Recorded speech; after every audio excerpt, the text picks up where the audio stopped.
ఆదాయానికి మించిన ఆస్తుల కేసులో అరెస్టైన రేరా కార్యదర్శి హెచ్ఎండిఏ మాజీ డైరెక్టర్ శివబాలకృష్ణ అక్రమాల గుట్టును ఏసీబీ రట్టు చేస్తోంది. ఇందుకు సంబంధించిన 45 పేజీల రిమాండ్ రిపోర్ట్ను కోర్టుకు అందించింది ఏసీబీ. అప్లికేషన్లో తప్పులున్నాయని పేర్కొంటూ భారీ ఎత్తున ముడుపులు తీసుకున్నారని ఏసీబీ పేర్కొంది. లంచంగా విల్లాలు, ఫ్లాట్లను తీసుకున్నట్టుగా తెలిపింది. కోర్టు 14 రోజుల రిమాండ్ విధించడంతో శివబాలకృష్ణ చెంచల్గూడ జైల్లో ఉన్నారు. 1994లో గ్రూప్ 1 క్యాడర్లో సర్వీస్లోకి వచ్చిన శివబాలకృష్ణ అనంతపురం, గుంటూరు, వైజాగ్, జీహెచ్ఎంసీ, మున్సిపల్ శాఖల్లో కీలక పదవులు చేపట్టారు. 2021 నుంచి 2023 వరకు హెచ్ఎండిఏ డైరెక్టర్గా బాలకృష్ణ విధులు నిర్వహించారు. ఆ సమయం ఆయనకు బాగా కలిసొచ్చింది. భారీగా అక్రమార్జనకు పాల్పడ్డారు.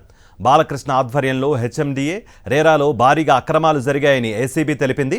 50 ప్రాపర్టీస్కు సంబంధించిన డాక్యుమెంట్లు స్వాధీనం చేసుకున్నామని పేర్కొంది. 4.9 కోట్ల స్థిరాస్తులు, 8.2 కోట్ల చరాస్తులు ఉన్నట్టుగా తెలిపింది.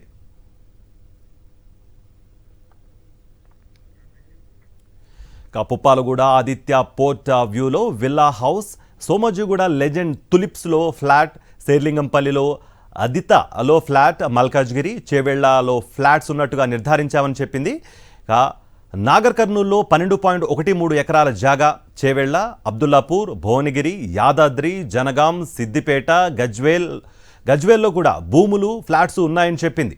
99 లక్షల నగదు, 4 కార్లు, గోల్డ్, సిల్వర్ వాచ్లు, ఫోన్స్, గృహోపకరణాలు ఉన్నాయని తెలిపింది. రోలెక్స్, రాడో, ఫాసల్, టిసాడ్ బ్రాండెడ్ కంపెనీలకు చెందిన 120 రిస్ట్ వాచ్లు స్వాధీనం చేసుకున్నామని, వీటి విలువ 32 లక్షలు ఉంటుందని చెప్పింది.